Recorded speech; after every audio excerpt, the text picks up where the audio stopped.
of all, you have property taxes, you have maintenance, you have HOA fees, you have all these other fees.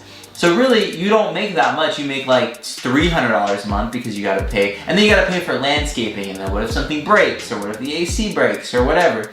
So it's not as, cash cow as you think it is. You have to own quite a few pieces of rental real estate to actually make a solid income from it. So if you only own one house or 5 houses, you're probably still gonna have to work, you're probably still gonna have to do other things for money, because 5 houses is not gonna just make you, oh, I'm just super rich, you know what I mean? Because think about it, in our example, if your net profit on a one house is $300 a month times 5, 300 times 5 is a whopping grand total of $1,500 a month. So if you have 5 rental properties, each netting you $300 a month after mortgage and expenses, you have $1,500 a month coming in. So that's not that much.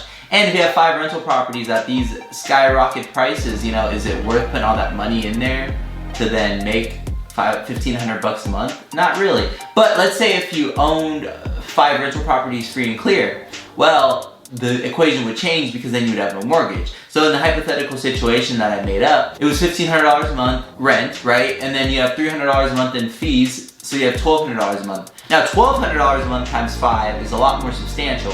$1,200 a month times 5 is $6,000 a month. So that is that is a goal. I just created that goal. If you wanted to own 5 rental properties free and clear, and let's say $1,500 a month each, and then after expenses, you'd make about $6,000 net, right? That's good. Net profit, $6,000 a month. That's more reasonable to live on than $1,500 a month, right? So $6,000. But if you wanted to get to that point, it would take a long time to get there. You're not just gonna buy 5 rental properties, boopity-boppity-boop, I have 5 rental properties. No, that's not how it works. That's not how life goes.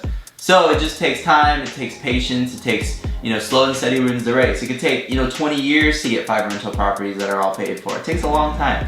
So it's not just like, well then, at that point, if you had 5 rental properties that were all paid for, making $6,000 a month, then yes, you'd have passive income. But really, is it passive income? You worked for 20 years, you planned, you budgeted, you figured out how to pay the mortgages off, you saved the money to buy them. It took a lot of effort, work, time, hard work, all that stuff to get to where you are today. So it's not just passive, it doesn't just happen overnight. So real estate, definitely you could make income from it, but you gotta make sure you have the right management company, you have management fees and all that stuff, and it takes a long time to accumulate enough property for you to actually live on. So first one's real estate.